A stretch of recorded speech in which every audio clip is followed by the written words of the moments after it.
Good morning. এখন বাজে almost 9:12। তো এখন যাচ্ছি রেশনের দোকানে, দেখি রেশন দিচ্ছে কি দিচ্ছে না। রেশন দিলে আনবো, নয়তো এসে একটু মন্দিরে যাওয়ার আছে। আমাদের এখানে একটা রাম মন্দির আছে, ওখানে যাবো। ওখানে গিয়ে একজনের নাম্বার নিতে হবে, রান্না করার অনুষ্ঠান আছে। তো এই আর কি। আর তারপরে একটু ঠাকুরের একটা জিনিস আনতে হবে, এই আজকের কাজ। এখন বাজে 9:35। এখন ঘরে ঢুকলাম, রেশন দিয়েছে। 15 কেজি চাল নিয়ে এলাম। তো এই আর কি। এখন যাবো একটু রাম মন্দিরে, ওখানে একজনের ফোন নাম্বার নিতে হবে। সেখান দিয়ে তাকে ফোন করে তাকে রান্নার কাজ দেওয়া আছে, তো রান্নার কাজ করবে। সে যায়নি কেন, দেখা করেনি, সেটা জানতে হবে। পিসির বাড়িতে যাবে।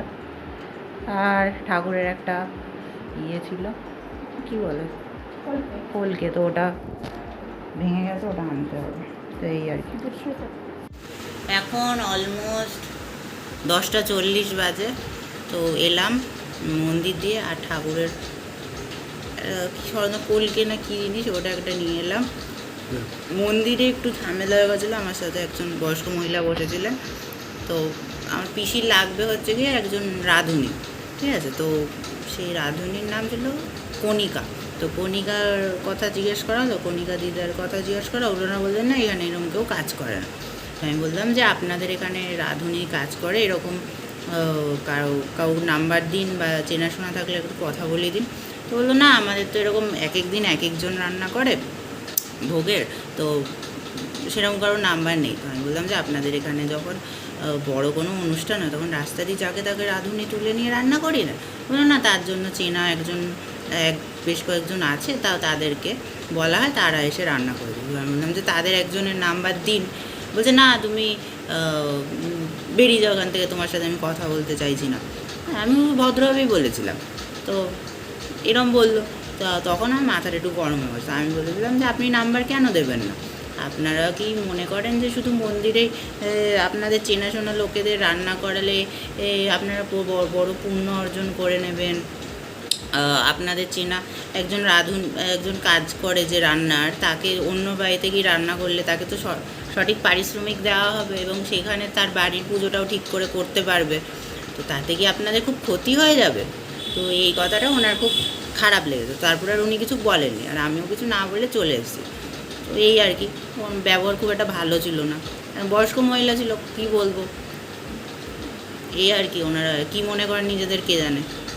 তো এই আর কি আপাতত আপডেট। এখন খাওয়া দাওয়ার ইচ্ছা খুব একটা নেই, ঝামেলা করার পর কার খেতে ইচ্ছা করে? তাও খেতে তো হবে। তো খাবো। মা একটু পাউরুটি শেখা দিচ্ছে, মায়ের শরীরটাও ভালো নেই খুব একটা। তো মা মনে হয় ছাতু মুড়ি বা কিছু একটা খাবে। আমার হচ্ছে কালকে পাউরুটি এনেছিলাম, পাউরুটি একটু আলু আছে, আলুর তরকারি, ওই খেয়ে নেবো, কলা আর একটা, ব্যাস এই আর কি।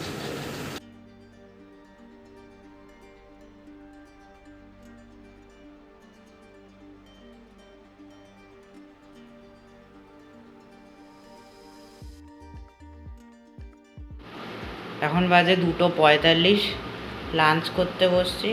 লাঞ্চে আছে হচ্ছে কি ভাত, আলু উচ্ছে সেদ্ধ করে মাখা, এটা হচ্ছে কি ঝিঙের ঝাল, চাটনি, কুমড়ো ছেচকি, চাটনি আছে, ডাল আছে, মিষ্টি আলু আছে। এই আর কি আজকে মেনু। ঝপাঝপ খেয়ে নিই, এমনিতেই দেরি হয়ে গেছে। এখন বাজে পাক্কা রাত 10:30। রুটি, আলুর তরকারি, আলু পটলের তরকারি আর ডাল আছে। এইটা আজকের ডিনার হয়েছে। ভাত ছিল জল দেওয়া, মা দুপুরবেলা বানিয়েছিল, কিন্তু সে ভাতটা নষ্ট হয়ে গেছে, খেতে পারেনি, ফেলে দিতে হয়েছে। সেজন্য 10টার সময় মা আবার রুটি বানাতে বসলো। তো আলুর তরকারি বানিয়েছিল, আর ডাল একটুখানি আছে, বাকিটা আমি ভাতের সাথে মাখার পর মুখে দিয়ে দেখি যে টেস্ট ভালো না, নষ্ট হয়ে গেছে ভাতটা। তো এই আর কি।